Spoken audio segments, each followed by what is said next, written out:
बदलापूरमधील अत्याचार प्रकरण आणि या प्रकरणी आरोपींना कठोर शिक्षा व्हायला हवी, सतेज पाटील म्हणतात। भाजपा आरोपींना स्वीकृत नगरसेवक पद देतात, समाजात चुकीचा मेसेज जातो, अशा वेगवेगळ्या मुद्द्यावर पाटील यांनी भाष्य केले।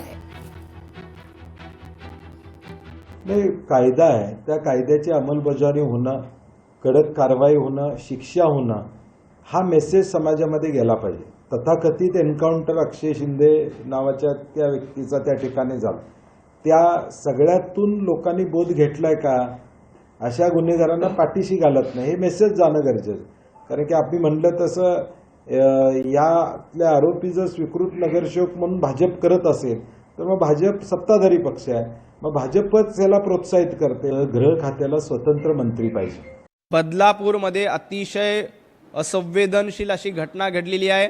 बदलापूर प्रकरणामध्ये पोलीस पूर्ण तपास करतायत आणि या प्रकरणात जो कोणी दोषी असेल त्याच्यावर थेट कारवाई केली जाईल।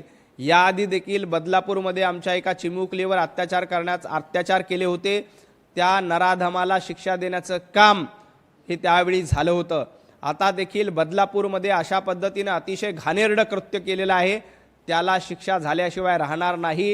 हे देवेंद्रजी फडणवीस यांचं सरकार आहे।